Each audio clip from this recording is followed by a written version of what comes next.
Vous êtes-vous déjà demandé si une personne aveugle pouvait travailler comme vous et moi? Si elle pouvait travailler avec des enfants? Quelles seraient ses éventuelles difficultés? Eh bien, Béatrice, qui est éducatrice spécialisée, vient répondre aujourd'hui à ce genre de questions.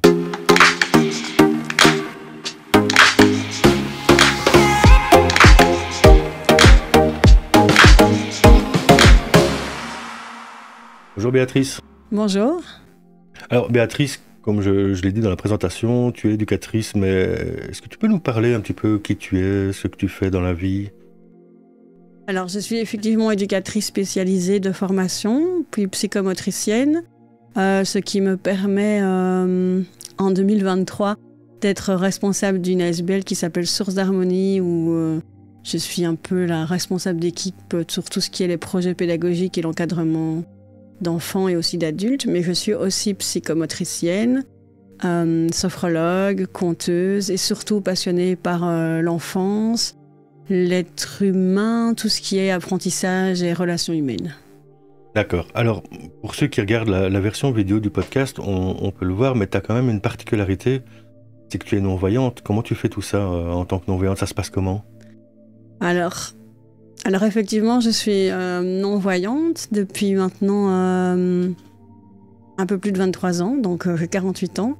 Donc j'ai un peu de manière de fonctionner dans ma première vie, entre guillemets, où j'étais voyante, même si j'avais déjà des difficultés au niveau de la vision. Donc j'ai une représentation mentale des choses, ce qui m'a permis dans ma seconde vie de personne aveugle. Moi, j'aime pas dire non-voyante, je préfère dire aveugle, au moins les choses sont claires. Je vois absolument rien, mais je peux comprendre et percevoir le monde comme les personnes qui y voient, puisque je l'ai vu autrefois. Donc mentalement, je peux me représenter certaines choses.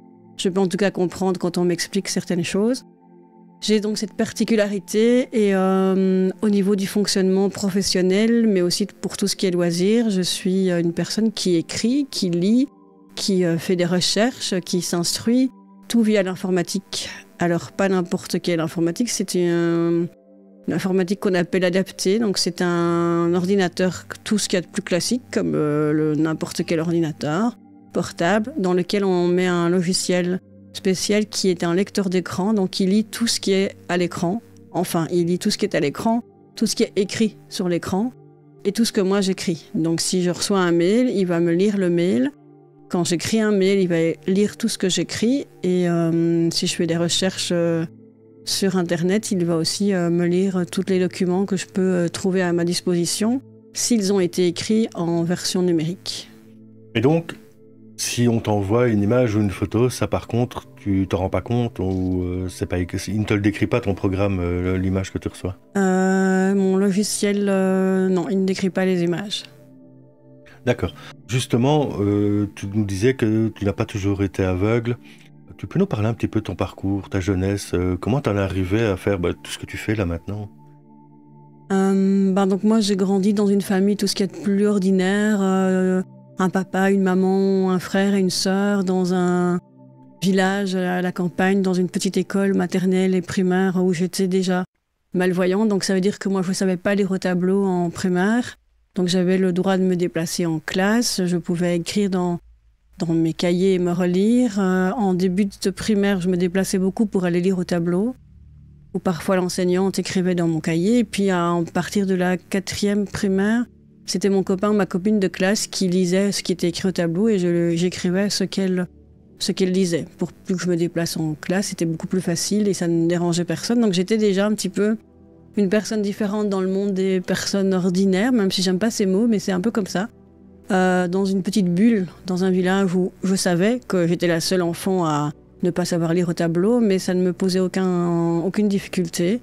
J'étais un peu dans un cocon, un environnement bienveillant, les amis, les copains, les copines, tout se passait très bien. Et puis quand je suis passée à l'école secondaire, là c'était vachement plus compliqué, parce qu'on arrive dans une école où on est un enfant parmi tant d'autres dans une école où on change de prof toutes les heures, et donc moi j'étais confrontée à la différence, mais la différence de manière négative, où comme tu sais pas lire au tableau, comme tu as des grosses lunettes double foyer, tu as une déficience. Donc moi j'avais une déficience visuelle, j'étais à l'époque malvoyante, donc ça veut dire que je voyais, mais pas de loin. Et du coup, certains enseignants m'ont vachement dénigrée. Et du coup, les élèves de ma classe aussi ont commencé à me dénigrer. Donc le harcèlement scolaire a fait partie de mon quotidien pendant plusieurs années. Et même mes copains et copines qui ont vécu avec moi en primaire ont changé d'attitude. Donc voilà, ça c'était ma première secondaire où j'ai doublé. J'ai recommencé ma première secondaire parce que j'avais un titulaire de classe dans 3 cours, maths, sciences, éveil. Et dans 3 cours, il me disait tous les jours que je devais aller en enseignement spécialisé. Et voilà. Donc ça, été très compliqué. Je pense que je le vis encore comme une injustice aujourd'hui et que c'est pour ça que je fais tout ce que je fais maintenant. Mais quand tu nous dis malvoyante, avant de continuer un petit peu ton parcours, est-ce que tu peux nous donner, par exemple, une idée de ce que tu voyais ou de ce que tu ne voyais pas en termes de distance, par exemple ou, Non, je ne sais pas expliquer. Parce que j'ai toujours été malvoyante, donc pour moi, c'était ma manière de voir... Si ce n'est que je ne savais pas lire au tableau, que quand c'était écrit tout petit, je devais lire avec une loupe. Mais je me déplaçais sans canne, je savais prendre les transports en commun, aller à l'école en ville, donc c'est un peu compliqué. Je veux dire qu'en début de secondaire, je voyais 1/10, ce que j'ai vu jusqu'à mes 24 ans. Mais ça ne veut rien dire pour quelqu'un qui ne sait pas se représenter. Et moi, je ne sais pas non plus me représenter ce que voit quelqu'un qui a toujours vu 10/10, puisque je ne l'ai jamais vu. Donc voilà. Et du coup, mes copains et copines avec qui j'ai grandi savaient que j'étais malvoyante, ne savaient pas toujours ce que je voyais ou pas. Et moi, j'essaie d'être la plus, entre guillemets, normale possible. Donc parfois, il y a des choses que je ne voyais pas et dont on me parlait, comme les étoiles ou des choses comme ça. Et je faisais oui, et j'écoutais, c'était très chouette, très beau, mais je n'en voyais pas du tout l'étoile dans le ciel. Donc voilà, c'est des petites anecdotes un peu rigolotes. Et donc ma première secondaire, je l'ai doublée. Ça s'est un peu mieux passé, mais c'était encore difficile. Certains profs ont accepté de faire des adaptations parce que j'ai été suivie par un service d'accompagnement pour enfants aveugles et malvoyants dans l'enseignement ordinaire. Il y en avait un seul, c'était le premier, j'étais une des premières à l'époque, et maintenant il y en a dans toutes les institutions qui s'occupent d'enfants aveugles et malvoyants.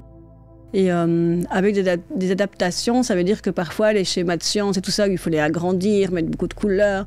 J'avais le droit... La prof était d'accord que j'apprenne le circuit, j'en sais rien moi, le circuit de la digestion de manière en texte et que je puisse lui expliquer. Sauf qu'en fin d'année, au lieu d'avoir par exemple une évaluation de 15 sur 20, elle trouvait que c'était pas très juste par rapport aux autres et donc j'avais droit à un 12. Avec un 12, je passais, mais voilà, c'était à nouveau toujours pas très juste.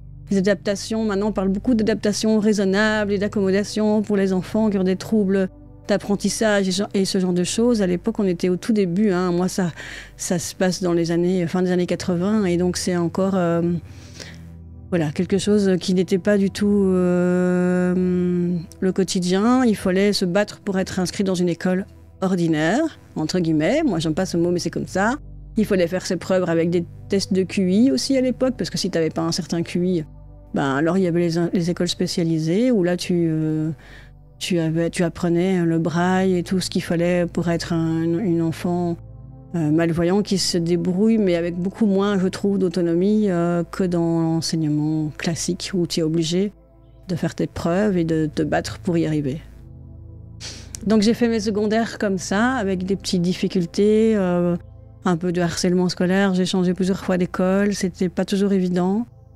Et puis, comme je l'ai dit tout à l'heure, je suis intéressée par les relations humaines, l'enfant, et essayer de comprendre ce qui se passe. Donc j'ai fait des études de sciences sociales à partir de ma 4e secondaire, où là j'ai été un peu mieux perçue par les enseignants et ça s'est beaucoup mieux passé. D'ailleurs, je peux remercier. Autant j'en ai bavé en début de secondaire, les 3 premières années de secondaire avec certains enseignants, autant je peux dire qu'après, dans l'école où j'ai fait mes 3 dernières secondaires, j'ai eu des profs beaucoup plus à l'écoute et beaucoup plus respectueux de ma différence, et donc je peux quand même les remercier. Et puis je suis arrivée en école supérieure, alors déjà aussi dans l'école supérieure en étant malvoyante, où j'ai décidé de faire un graduat, à l'époque on appelait ça graduat, d'éducatrice spécialisée.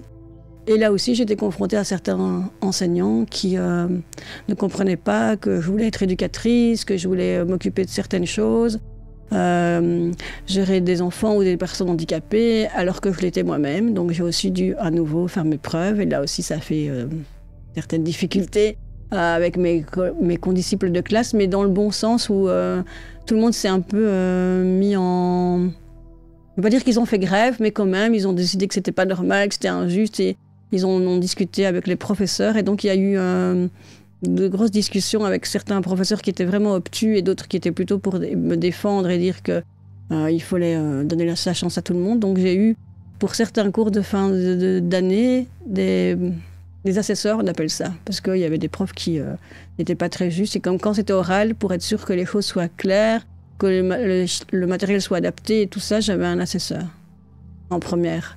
Et puis après, ça s'est beaucoup mieux passé, mais voilà.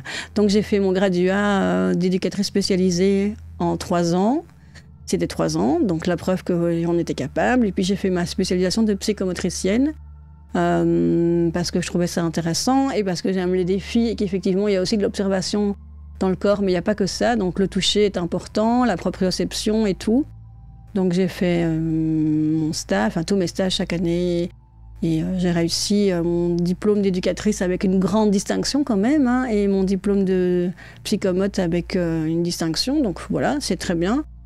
Et puis, donc ça c'est ma première vie où je me suis toujours considérée comme une personne qui a une même valeur que les autres et qui donne du temps pour les autres. Donc j'étais aussi chef scout, je me suis occupée de plein d'associations, je fais du bénévolat, toujours avec les enfants et, ou les personnes handicapées. Et puis après mes études, j'ai perdu la vue en quelques temps et donc voilà, il a fallu recommencer et apprendre plein de choses, devenir une personne autonome et donc un défi de plus, un challenge de plus dans la vie et puis trouver sa place sur le marché du travail. Et là, c'était très très compliqué. Justement, là, tu nous expliques que tu étais déjà adulte, en fait, quand tu es devenue aveugle. Et comment tu as vécu ça? Est-ce qu'à ce moment-là, tu t'es dit, c'est fini, je vais pas pouvoir faire mon métier? Ou tu es reparti en disant, c'est pas grave, je vais le faire autrement, ou je vais me battre, en fait, pour qu'on m'accepte quand même? Alors, faut quand même se rendre compte que de perdre la vue, même si on est malvoyant, et que quelque part j'ai une maladie de naissance, donc je savais que ça pouvait arriver au fond de moi, même si les médecins me disaient que non parce que j'étais bien suivie, que mon glaucome était bien géré et que c'est pas de ça que je suis devenue aveugle, c'est la bactérie du streptocoque en plus. Donc j'ai eu une infection et voilà, donc en quelques jours j'ai perdu la vue. Au début je me suis pas trop rendu compte que ça allait durer et les médecins l'ont pas dit non plus, donc ça a pris quelques jours, quelques semaines à l'hôpital. Et puis quand j'étais à l'hôpital, je me demandais effectivement ce que j'allais pouvoir devenir parce que j'avais 24 ans. Je vivais seule dans un appartement, j'avais fini mes études, j'aurais dû signer mon premier contrat d'engagement dans une grande école pour enfants handicapés dans la région de Charleroi puisque j'habitais la région de Charleroi. Et donc quelque part, oui, mon monde s'est écroulé, mais je me suis dit que j'avais 24 ans, toute la vie devant moi et surtout, je ne l'ai pas dit, mais depuis mes 16 ans, je me suis aussi investie dans le service d'accompagnement qui suivait les enfants aveugles et malvoyants dans l'enseignement primaire et secondaire, où on organisait des séjours, des week-ends, des activités de loisirs pour permettre à tous ces enfants qui, comme moi, étaient un peu des martiens dans des écoles où on était les seuls. Souvent, ces enfants, on est les seuls enfants différents dans une école, et donc c'est très bien aussi de pouvoir rencontrer d'autres enfants comme nous à des moments. Donc moi, dès que j'ai eu 16 ans, je suis passée de l'autre côté. En fait, comme j'étais animatrice scout et tout, je suis devenue un peu la grande qui animait les petits aussi, les activités. Et donc, je me suis investie dans cette association jusqu'au moment où j'ai perdu la vue, où j'ai fait mon dernier cours déjà avec les enfants en étant aveugle parce que l'équipe m'a invitée, parce que c'était pas évident. Voilà, le psychologue, le chef du service m'ont dit « Viens quand même au séjour avec nous, ça te fera du bien ». Et effectivement, ça m'a fait du bien.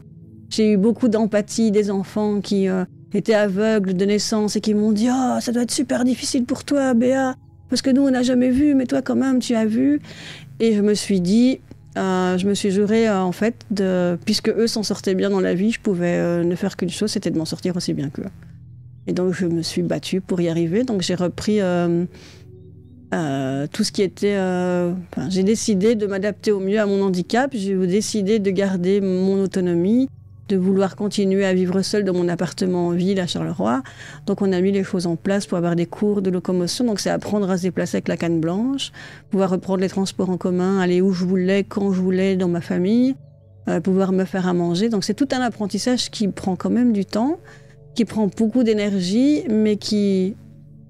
Enfin, comment dire, qu'à 24 ans, tu as toute l'énergie, tu as la vie devant toi. Et donc, tu te dis, il faut le faire. Maintenant, je pense que quand tu perds la vue à 70 ans, c'est beaucoup plus difficile. Et j'ai accompagné, moi, au début de ma cécité, des personnes aveugles plus âgées. J'en ai accompagné pendant plusieurs années, on en parlera peut-être tout à l'heure, dans un centre d'informatique adapté, où effectivement, la manière de percevoir les choses à 25 ans, à 15 ans, ou à 50 ans, ou à 70 ans n'est pas la même. L'autonomie qu'on acquiert après n'est pas la même. Mais ce que j'ai fait, par où tout je suis passée, c'est aussi, je crois, et c'est des choses qui m'ont intéressée et par laquelle je me suis formée après pour essayer de comprendre. On parlera peut-être de neurosciences après, de psychologie, de résilience et tout ça. Mais moi, je sais que je suis une personne résiliente. C'est-à-dire que je vais toujours rebondir. Alors, c'est pas parce qu'on est résilient qu'on rebondit, qu'on s'adapte dans la vie et qu'on a réussi à construire sa vie qu'il n'y a pas des moments creux et des moments difficiles.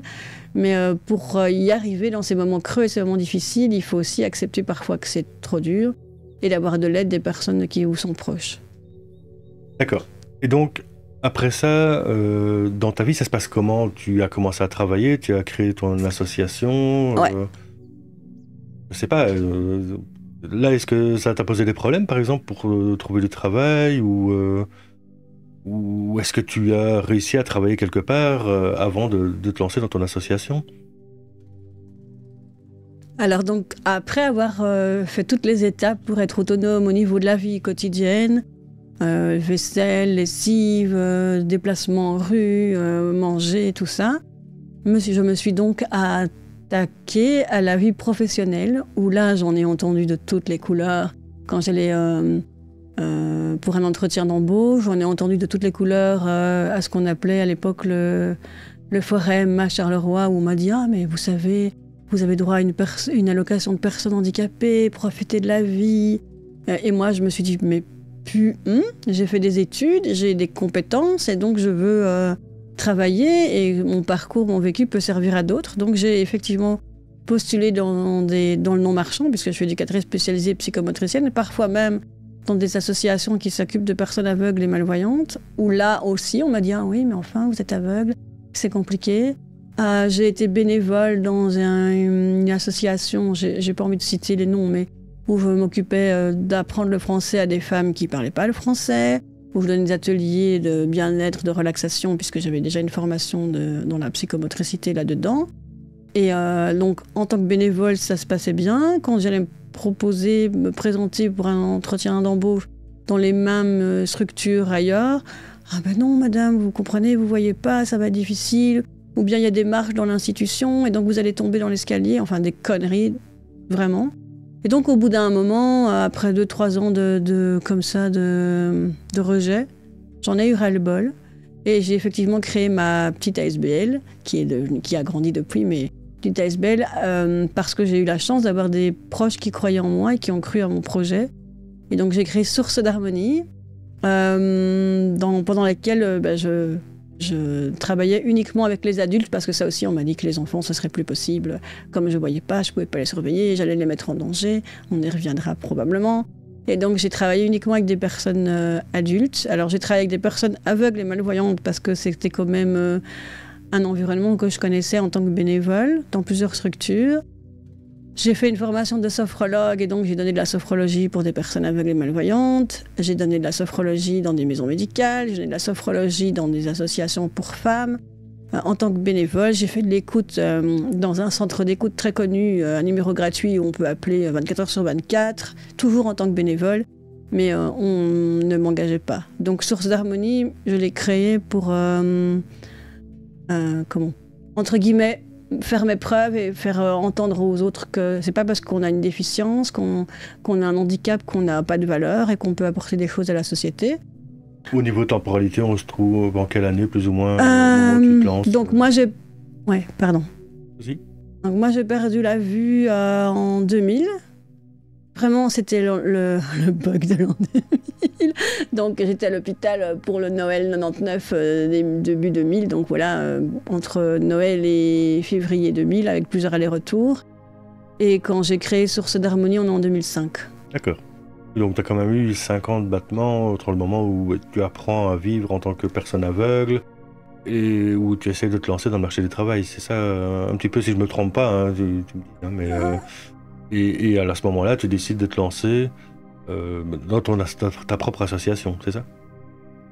Oui, en fait, j'ai commencé à faire du bénévolat en 2002, parce qu'il faut quand même un peu de temps pour comment s'adapter à la vie au quotidien. Puis, je cherchais bêtement du boulot, entre guillemets bêtement, enfin voilà, sur Charleroi, en allant me présenter à gauche, à droite en y croyant. Et puis en 2002, j'ai déménagé, j'ai quitté Charleroi pour Bruxelles. Et donc en 2002, quand je suis arrivée à Bruxelles, je connaissais personne à part mon compagnon de l'époque, ses amis, son environnement. Mais donc moi, toute la journée, j'étais enfermée et voilà, je suis quelqu'un qui aime les relations humaines, qui aime les rencontres, qui aime discuter avec les gens. Donc être enfermée dans un environnement où je ne sais pas sortir de chez moi toute seule, c'était très très très lourd. Donc on a vite mis en place les choses pour que je puisse retrouver mon autonomie sur Bruxelles. Et là, je me suis proposée pour du bénévolat. Donc je prenais le tram, j'allais faire mon bénévolat, comme j'ai dit, avec des personnes qui ne parlaient pas le français, de l'écoute téléphonique, tout en cherchant du boulot, hein, toujours. Mais en disant, voilà, je sais faire ça et ça, j'ai la preuve, regardez, j'avais des lettres de recommandation des personnes qui m'ont employé bénévolement. Mais personne ne voulait rien y faire. Et en discutant un jour avec une personne de chez Actiris, mais qui s'occupait du placement des personnes handicapées, j'avais commencé ma formation de sophrologue et elle m'a dit, vous avez j'avais une formation, j'étais en fin de formation en informatique adaptée que j'ai fait entre-temps aussi. Et elle m'a dit, vous avez plein de compétences, personne ne veut vous engager, je vous vois très motivée, et si vous créez votre job? Et voilà, la petite graine est là germée. Tu crées Source d'harmonie et tu t'embauches en fait. Non, j'ai pas de sous. Donc je crée une ASBL avec des amis, des proches, un peu d'argent que je mets dedans. J'ai pas de contrat effectivement, donc je suis toujours bénévole à Source d'harmonie. Ce que je gagne en allant faire des animations ailleurs, ce que je demande comme une rémunération, faire entrer des sous dans la caisse et me permet d'acheter mon matériel, me permet de payer mes formations, parce que c'est quand même des formations parfois qui coûtent, hein, faut investir. Et donc je suis toujours bénévole, mais dans ma propre structure. Et donc voilà, je décide vers comment m'orienter, dans quoi je veux aller. Et je suis seulement engagée pour du vrai avec un réel contrat en 2013. Ah, c'est tout un parcours. Hein. Oui, d'accord. Donc c'est pas... Il y a encore 8 ans où tu as été bénévole en fait. Oui. Oui, 8 ans où je suis bénévole dans mon ASBL. Dans ma tête, je ne suis pas bénévole parce que je travaille un horaire assez de plus en plus conséquent. Mais je suis bénévole parce qu'on n'a pas suffisamment d'entrées pour payer un salaire, parce qu'il faut trouver un subside ou un subside structurel ou une aide à l'emploi que j'ai pas trop. Parce que aussi mes proches me soutiennent, mais quand même certains avec des réticences d'engager vraiment. Donc oui, ça prend du temps. Et puis je réussis à m'engager parce qu'on commence à avoir quelques petits subsides qui font que je me fais de plus en plus connaître. Et comment dire ça, j'ai aussi travaillé comme conteuse et sophrologue dans une maison de repos. Et qu'un jour, ça c'est une opportunité auquel je n'aurais jamais pensé. Quelque chose, voilà, on a des moments compliqués dans la vie et des personnes qui sont complètement abjectes et qui dénigrent les autres. Et puis il y a des gens qui trouvent que vous êtes une personne formidable et que vous leur apportez du bonheur et que donc ils ont envie de vous soutenir. Et donc il y a une dame âgée dans la maison de repos où je vais aller compter de temps en temps et faire de la sophrologie, qui un jour me demande en parlant si je trouve que, je vais la citer, la Ligue Braille, la ASBL de la Ligue Braille, est une bonne ASBL parce que son banquier, elle n'a pas d'enfant, elle n'a plus de mari, elle est toute seule, elle n'a pas d'héritier. Son mari lui dit de faire don à une association qui, soit pour les animaux, soit qui s'occupe de personnes handicapées. Comme elle me trouve chouette et que je suis non-voyante, elle a pensé à la Ligue Braille. Et moi, je lui dis, la Ligue Braille, bof, moi, oui, oui, ils ont besoin ils sont connus, ils ont beaucoup de subsides. Je connais d'autres ASBL qui sont plus petites. Moi, j'étais à l'époque dans le conseil d'administration d'un centre d'informatique adapté. Donc, je lui parle du centre d'informatique adapté. Je lui parle de club de randonnée qui s'appelait Bon Pied mais pas Bon Oeil, où je suis aussi administratrice. Et voilà. Et puis, je lui parle de Source d'harmonie, ma petite ASBL que j'ai fondée, que c'est comme ça qu'elle m'a connue. Et que moi, je manque de moyens, mais que mon projet un jour, ce serait de m'engager. Et elle ne me dit rien du tout. Les mois, les années passent. Et puis un jour, je suis appelée par un banquier qui me dit que Madame X est décédée et que j'ai reçu de l'argent pour la SBL Source d'Harmonie, pour en faire bénéficier et apporter du soleil et du bonheur à d'autres personnes comme je le fais tous les jours. D'accord, donc en fait c'est grâce à cette dame que à ce moment-là tu as un job pour lequel tu es réellement rémunéré. Donc là je suppose qu'avec ton conseil d'administration vous décidez de t'embaucher en tant que travailleuse cette fois-ci et plus en tant que bénévole, et que là réellement commence ta carrière de travailleuse. C'est ça. En tant qu'éducatrice. Alors c'est un peu complexe, mais puisque tu es aveugle, comment ça se passe? Tu fais quoi exactement? C'est quoi le job d'éducatrice? Est-ce que c'est différent d'un éducateur qu'on pourrait voir dans les différentes associations qui existent, ou est-ce que c'est la même chose? Bon, alors, je m'imagine bien que tu fais pas du foot avec tes jeunes, mais ça se passe comment? Alors, oui, donc, comme tu dis, j'ai pu m'engager. On a cherché des subsides, j'ai commencé à être bien connue. Effectivement, ça faisait un moment que je bossais. Donc, on avait un peu d'argent d'avance, parce que quand on fait des demandes de subsides et d'aide, on ne reçoit pas l'argent comme ça. Si je fais une demande maintenant pour développer un projet, l'argent ne va pas arriver dans une semaine, quoi. Il faut avancer l'argent, il faut être sûr. Donc, cette somme d'argent que j'ai reçue de cette personne, encore aujourd'hui, elle sert à ça, à boucher les trous entre les subsides et tout.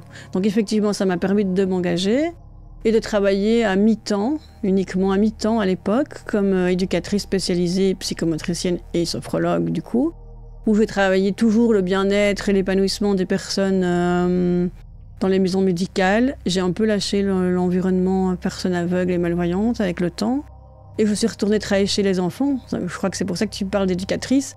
Parce que moi, ce qui m'intéresse aussi dans les relations interpersonnelles, c'est je vis à Bruxelles. Donc à Bruxelles, c'est une grande diversité de cultures, de langues, de manières de penser, de manières d'être. Et donc ça m'a toujours intéressée. J'ai aussi fait une formation de conteuse. J'ai toujours été attirée par les contes quand j'étais enfant, quand j'étais chef scout, enfin voilà. Donc j'ai une formation de conteuse, mais ce qui m'intéressait dans les contes, c'était ce côté interculturel où on pouvait relier les personnes ensemble. Donc j'ai travaillé dans les écoles primaires à ce moment-là, comme éducatrice extérieure qui venait avec des projets sur la diversité, rencontrer les enfants et les familles sur les contes du monde. Voilà, dans une classe, il y a, j'en sais rien, 10 nationalités. Donc on travaillait sur les contes des pays de l'origine avec les enfants, avec les familles, avec les mamans, pour un peu montrer que il y a des points de reliance, il y a des différences, mais il y a beaucoup de points de reliance et qu'un être humain est égal à un être humain. Ça, c'est ce que je crois depuis toujours. Et dans tout ce que je vis au quotidien, c'est ce que je mets en place. Donc j'ai travaillé vraiment dans ce milieu école pendant de nombreuses années sur le vivre ensemble, sur la création de contes collectifs, sur le respect de chacun. Moi, en tant qu'éducatrice, effectivement, mais qui venait dans une classe où il y avait un enseignant qui était là. Donc pour tout ce côté surveillance, sécurité des enfants, c'était pas. Moi, je venais pas pour ça. Je venais avec mon bagage. Mais quand une conteuse va dans une classe dans une autre école, ça se passe exactement de la même manière. Si ce n'est que moi, je suis aveugle, que je peux pas le cacher, que je le cache pas parce que je vois pas pourquoi. Et que quand un enfant me voit arriver dans sa classe, il est confronté à la différence. Alors dans certaines classes, les enseignants sont un peu mal à l'aise parfois, parce qu'un enfant a plein de questions et n'a pas de filtre, et donc il me posait plein de questions. Et donc moi je trouve que c'est très chouette et très enrichissant de laisser les enfants poser des questions, d'y répondre.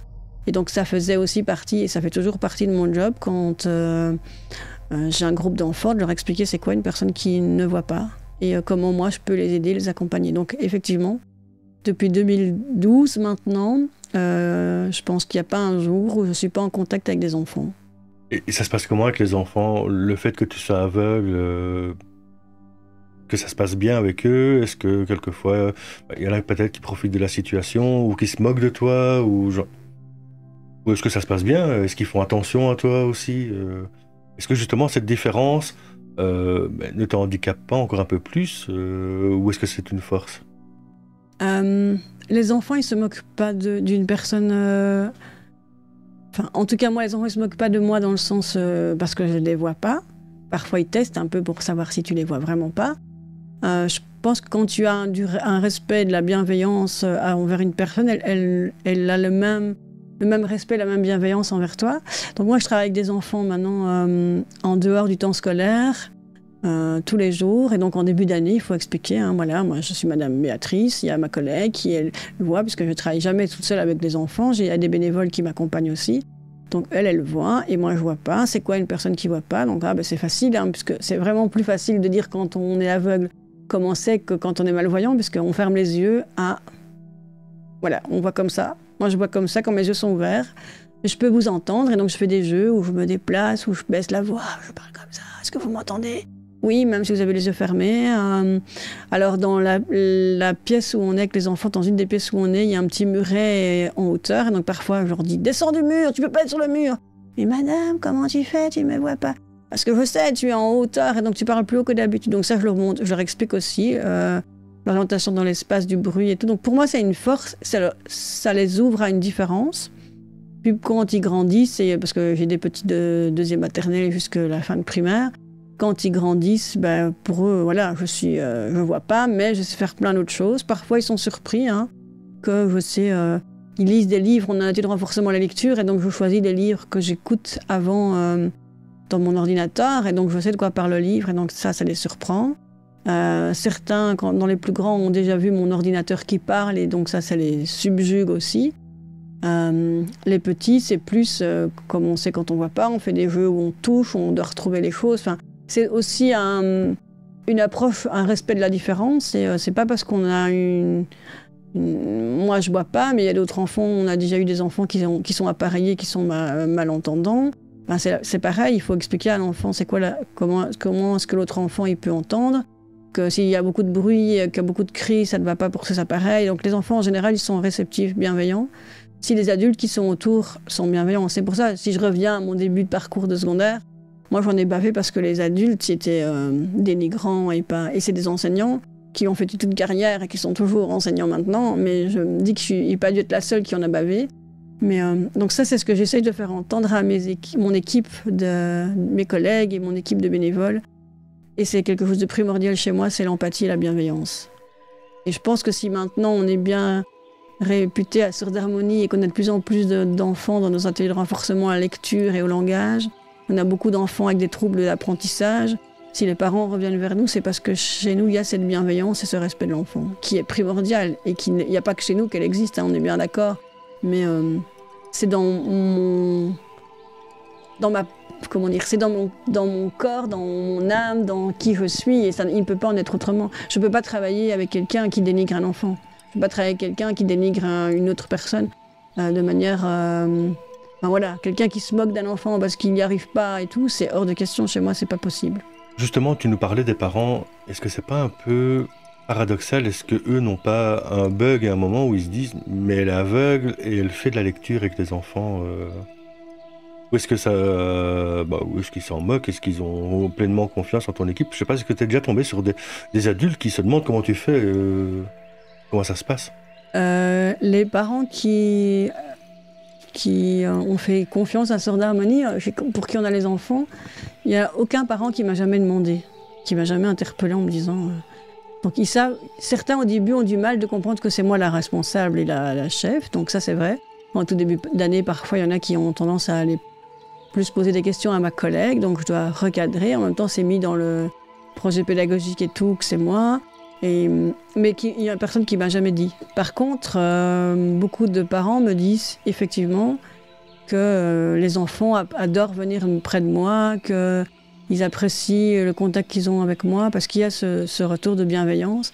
Et quand des parents m'appellent en me disant « j'ai eu vos coordonnées par une autre maman parce que chez vous, son enfant s'est senti bien et donc je cherche une activité pour mon enfant et je vais le mettre chez vous », c'est que déjà, elle sait que je suis aveugle et que ça ne lui pose pas de problème. Donc, quelque part, cette différence, c'est aussi une force par rapport à ton association? Je ne sais pas si c'est une force... il faudrait me poser la question à mes collègues, mais en tout cas c'est une force pour moi. La manière dont je perçois le monde est celui par lequel on est passé. Enfin, mon parcours personnel fait de qui je suis professionnellement maintenant, aujourd'hui, ça j'en ai conscience.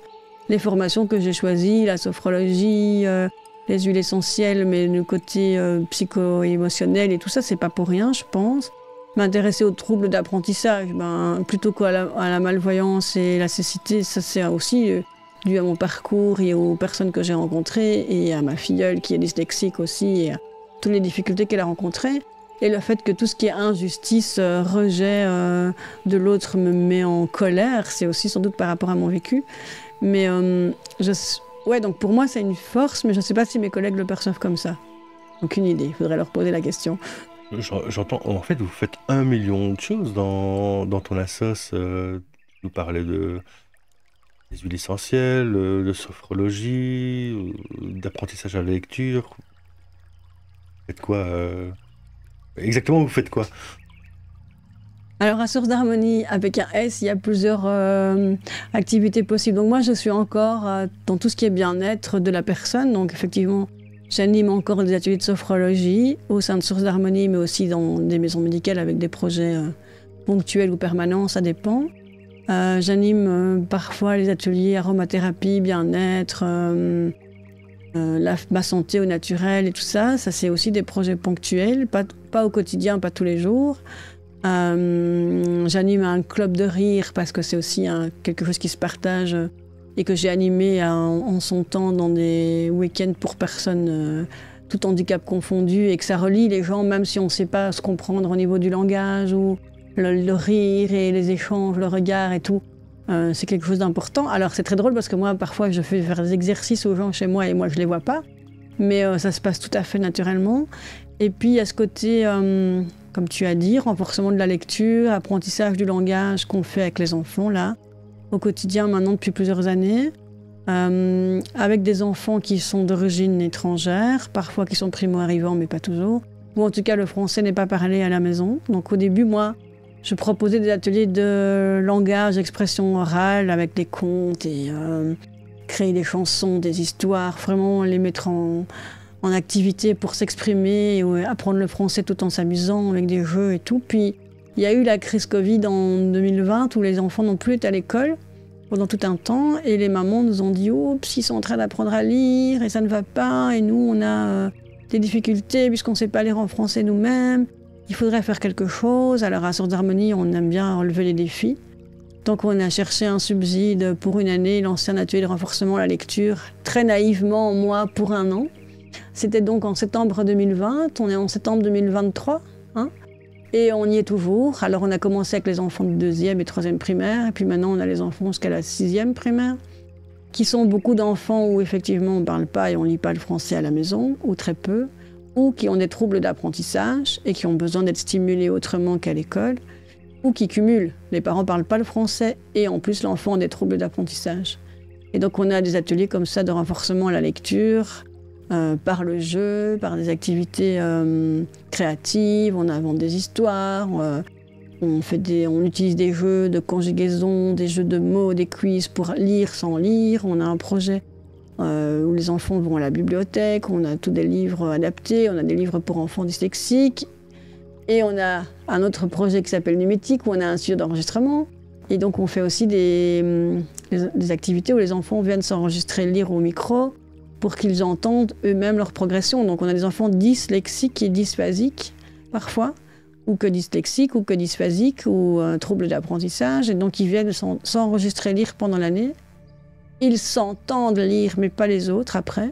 Et donc ça leur permet de prendre confiance en eux et d'observer leur propre progression en lecture. Donc ça, tout ce qui est lecture à voix haute. Voilà, donc ça c'est un des projets.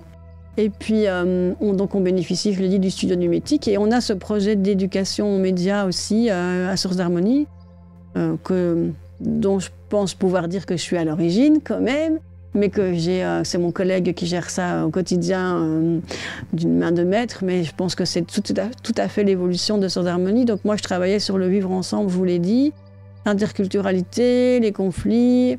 Et puis, je me suis rendu compte que les conflits qui avaient lieu dans les écoles, le harcèlement ou d'autres conflits, ne s'arrêtaient pas après l'école puisque les médias font que les enfants vont sur les réseaux et continuent à se harceler et s'agresser après l'école. Donc on a développé tout un projet là-dessus Là encore, probablement parce que moi j'ai vécu du harcèlement scolaire et que dans mon équipe je suis pas la seule et que donc on est attentif à ça.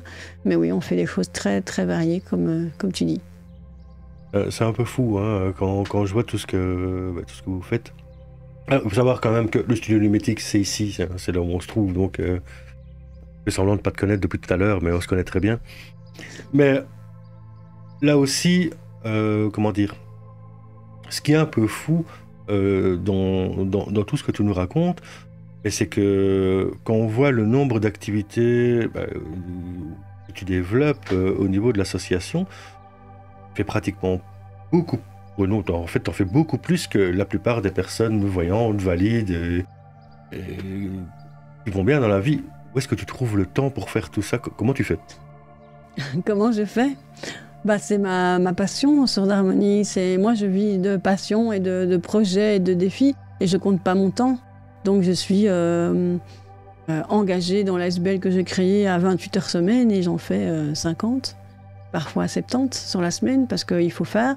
En plus de tout ça, il faut faire les rapports, les demandes de subsides, de fonctionnement, chercher la subvention pour payer les salaires, pour acheter du matériel pour les enfants, plein de choses que je fais en dehors du temps où je suis sur le terrain avec les enfants ou les adultes. Hein. Et mon équipe est presque pareille, donc je veux dire... Voilà, j'ai une collègue engagée à mi-temps pour tout ce qui est avec les enfants avec moi. Elle fait 19 heures semaine normalement, parfois elle en fait plus, elle récupère après, et donc elle a plus de congés en été. Mais je veux dire, on est dans une ASBL où, puisque tu dis qu'on se connaît bien, donc toi qui travailles avec nous, on compte pas son temps, où on vit de projets qu'on met en place, et si on doit y sacrifier un week-end, on y sacrifiera le week-end, pour que le projet il soit abouti et qu'il aille jusqu'au bout. Alors ça fait partie aussi du fait probablement que depuis toute petite, j'ai dû être... en faire plus pour y arriver. Et que maintenant, dans une société où, encore maintenant, en tant que responsable d'ASBL, qui est une équipe avec moi, qui suis bien ancrée dans qui je suis, quand parfois on est devant les pouvoirs subsidiants ou devant certaines personnalités... tu es à nouveau vu parfois comme une personne plus fragile, et donc il faut leur prouver que non. Et alors aussi pouvoir démontrer que notre pédagogie qu'on a développée, de créer des projets, de les mettre en action, que l'enfant est au centre de ses apprentissages, que c'est lui qui... on faut aller à son rythme et qu'il faut le motiver par la ludopédagogie. Moi je crois toujours en apprenant, en s'amusant, on apprend plus, on retient mieux. C'est quelque chose qui maintenant commence à être de plus en plus entendu. On commence à faire des formations d'ailleurs pour apprendre par les jeux et tout ça. Ça devient quelque chose depuis 1 an ou 2 qu'on voit partout. Moi, je le prône depuis toujours, toi aussi. Et donc, ça prend du temps de préparer ce genre d'activité avec les enfants. Tu n'arrives pas avec eux si tu n'as pas dans la tête quelque chose que tu veux monter comme projet. Mais aussi, tu ne peux pas avoir un projet abouti avec des enfants si toi-même tu n'y crois pas et si tu ne leur donnes pas la place, si tu ne leur fais pas confiance. Ça veut dire que faire confiance à un enfant, à un groupe d'enfants, ça veut dire arriver avec des envies, des idées que tu leur proposes, mais il faut qu'ils y accrochent et que ce soit eux, à un moment donné, qui prennent le projet en main. Et toi, tu les accompagnes, tu les suis, mais eux n'ont pas conscience que pendant que on se voit 2 heures par semaine et que la semaine entre les coups, toi, tu prépares, ils ont envie de certaines choses ou de parler de tel sujet, tu vas préparer le sujet avec eux pour les nourrir, tu vas parfois les aider à chercher l'information. Dans les projets numétiques et d'éducation média, on apprend aux enfants à faire des recherches aussi sur Internet quand on fait nos stages et tout. Ça prend du temps, mais avant ça, il faut que toi, en tant qu'adulte, et moi aussi, en tant que personne handicapée, je sois capable de le faire. Et c'est pour ça que parfois les grands, ils sont scotchés, parce que c'est vrai, quand ils ont 11-12 ans, parfois ils disent « Ouais, madame, tu dis ça, mais toi, tu sais pas le faire, tu sais pas lire. » Et donc tu sors ton PC et tu lui dis « Attends, regarde, je te fais comme ça. » Ils sont « Ah ouais ? Oh punaise, madame, t'es balèze, hein !» Donc, et oui, effectivement. Et là, tu te dis, t'as tout... Enfin, moi, je me dis, j'ai tout gagné parce que ce gamin, il va grandir en ayant une expérience d'avoir été confronté à une personne différente, même si je déteste ce mot. Et donc, c'est-à-dire que le regard qu'il va porter sur d'autres personnes après, c'est pas un regard de pitié ou de dénigrement. Pauvre petite personne handicapée dont il faut s'occuper. Ça, je déteste entendre ça. Pauvre petite personne, il faut Ah oui, je dois l'aider, je dois l'aider. Mais moi, je n'ai pas besoin que tu m'aides si tu ne le fais pas par plaisir, si tu ne le fais pas parce que tu as envie, par amitié ou par affection. Mais si tu le fais par devoir, ben laisse-moi tranquille. Et justement, que tu en parles avec les enfants, est-ce qu'ils viennent pour te donner un coup de main volontairement, ou est-ce que tu dois leur demander, ou est-ce que ce sont tes collègues qui doivent s'occuper de ça et tant pis? Alors quand ils sont petits, à 4 ans, 5 ans, ils ont difficile à se rendre compte au début de l'année de ce que je vois et de ce que je vois pas, hein, donc c'est normal. Au fur et à mesure de l'année, oui, ils vont aller... donc on fait le moment d'accueil quand tous les enfants sont là, on a instauré, on met les chaises en cercle et chacun va s'asseoir, et donc ils mettent les chaises en cercle.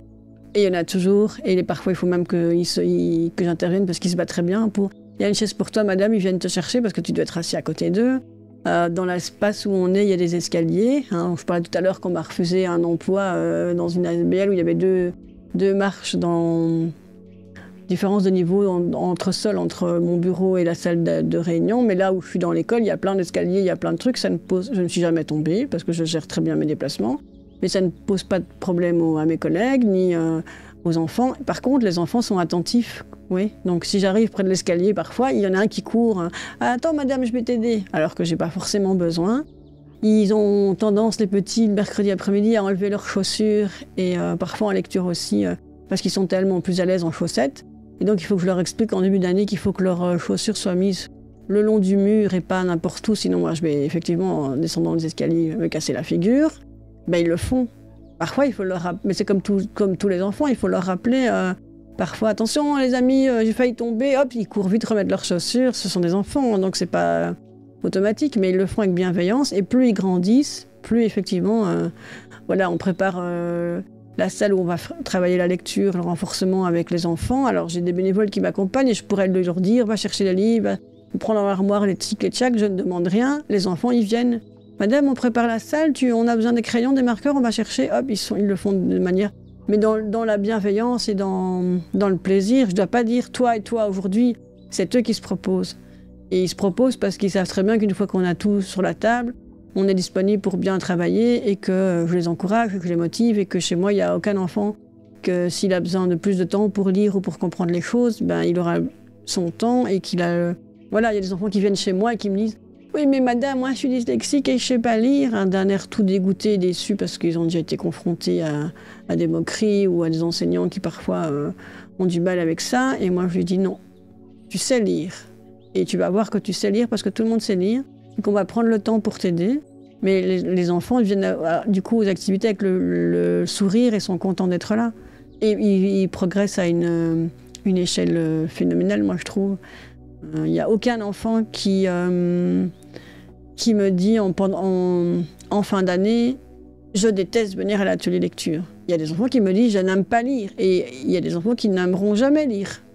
Mais ils évoluent quand même. Et pour les déplacements, est-ce que vous êtes toujours au même endroit? Est-ce que vous vous déplacez sur différents lieux avec les enfants? Comment ça se passe? Alors on est dans les activités quotidiennes, on est situé dans une école en dehors du temps scolaire, donc nos locaux sont au même endroit.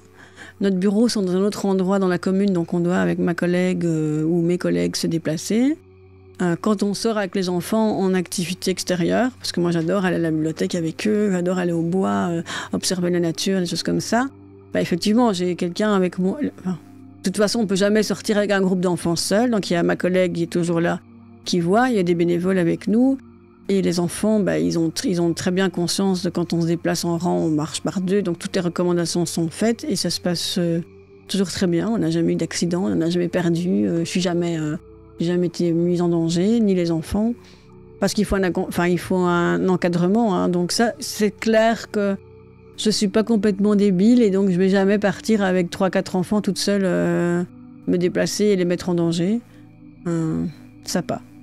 Moi, j'ai quand même une anecdote, puisque je t'ai vu te déplacer avec un des enfants qui a fait particulièrement attention à toi lors d'un festival où il faut quand même savoir qu'il y avait entre 5 et 10 000 personnes.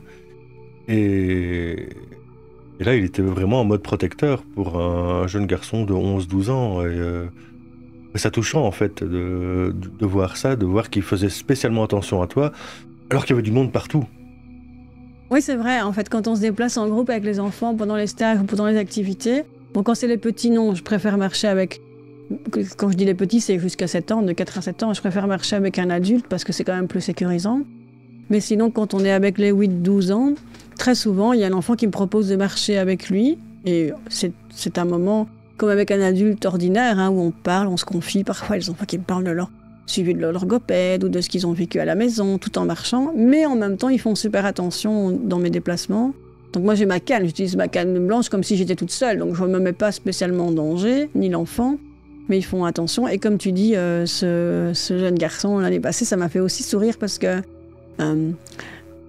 on était donc au festival Jammin Jet ici à Jette. Et donc je dis à ma collègue que je vais remarcher avec elle. Elle me dit non, madame, ça va aller. Et il pose ses bras autour de mon cou comme ça, pour marcher au même rythme que moi.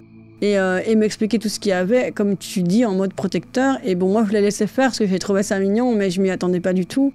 Et c'est un gamin qui a aussi des troubles d'apprentissage, qui a aussi vécu des difficultés et qui a sans doute cette bienveillance envers moi parce que je l'ai eu envers lui depuis toujours et parce que je l'ai aussi plein de fois motivé, stimulé pour qu'il s'accroche quand c'est difficile et tout ça. Donc je pense que moi, je suis convaincue que ce que je fais passer aux enfants, parce que c'est dans mes tripes, ils se rendent compte que je ne triche pas, je suis authentique, je suis vraie.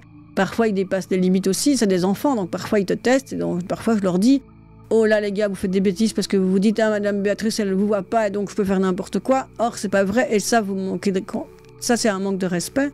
Je pense que je l'ai dit 2 fois en 11 ans, du coup. Et c'est quand même rare comme attitude, mais parfois, effectivement, il faut le dire. Et du coup, l'enfant, ça lui fait tilt, et après, on a une autre relation. On va remonter un peu dans le temps, parce que c'est une question que je voulais te poser, on l'a beaucoup parlé et on l'a sauté. Mais 3 ans maintenant, on a vécu ces moments de confinement suite au Covid. C'est passé comment pour toi, ce confinement, se retrouver enfermé comme ça, parce que tu as l'air de pas mal bouger, en fait. Ouais,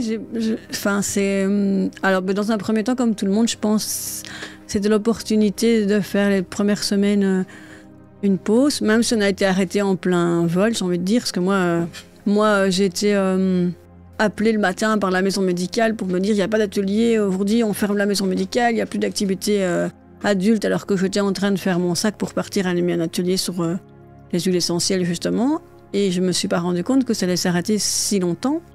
Donc les 2-3 premières semaines, on se dit on a plein d'énergie à rattraper, on a du temps pour ranger le bureau, faire un peu d'administratif, donc c'est pas trop grave. Et puis on va préparer le stage, et donc on prépare un stage qui n'a jamais eu lieu. Et puis le temps commence à s'éterniser, et moi je peux pas rester sans rien faire. Donc on a mis des petits conseils via les réseaux pour rester en lien avec les familles, les enfants et tout ça, mais c'était pas pareil. Et puis, à ma collègue, on travaillait à distance, mais ça n'allait pas trop non plus. Et on a décidé de mettre en place un atelier de création de masques en tissu, parce que ma collègue est une bonne couturière. Enfin, en tout cas, elle savait comment faire des masques. Elle en avait fait pour nous et donc pour l'équipe. Et donc, même si on ne pouvait pas être en contact, elle en avait fabriqué. Elle m'en avait apporté. C'est le moment du premier confinement. Du premier confinement, où il y a la pénurie de masques un peu partout en Belgique, c'est ça? C'est ça. Donc comme il manquait des masques il n'y avait pas de masques, on a créé un atelier où les gens venaient réaliser leurs masques pour eux, pour leur famille, pour leurs voisins. Donc j'ai contacté, on est une structure, on est une ASBL, on connaît les personnes à la commune, on connaît les échevins. Donc on a eu, avec le centre culturel, on a eu un local, on a reçu des machines à coudre d'une entreprise, et donc on avait 5 machines. Il fallait désinfecter les machines, il fallait prendre les rendez-vous. Donc les gens m'appelaient moi, je gérais l'agenda, entre guillemets, rendez-vous, et ma collègue allait d'une machine à l'autre, expliquait aux gens, je désinfectais les machines avant de reprendre une autre personne dessus. Et on a fait ça pendant quelques semaines, tout le temps où les écoles sont restées fermées. Ce qui nous a permis de rester en relation avec certaines mamans et certains enfants quand même, de voir des nouvelles, d'avoir d'autres personnes qu'on ne connaissait pas, et on a fait 670 masques, je crois, de mémoire, comme ça, en tissu, sur les 4 semaines. Donc on a fait des masques pour les patients des maisons médicales avec qui on était partenaires à l'époque, parce qu'on a eu des mamies de nos associations qui sont venues avec voilà, qui était couturière et qui a venu faire des masques pour les maisons médicales. Les gens venaient pour eux, puis quand ils savaient bien faire les masques pour eux, revenaient pour leurs parents, pour leurs frères et sœurs, pour leurs voisins. Et donc on a fait comme ça des masques en tissu. Et puis quand les écoles ont réouvert en juin, ben, on a tout arrêté, on est allé reprendre nos activités avec les enfants. Et voilà. Pas mal. Encore une fois, ça reste largement au-dessus de ce que la plupart des gens ont fait durant ce confinement.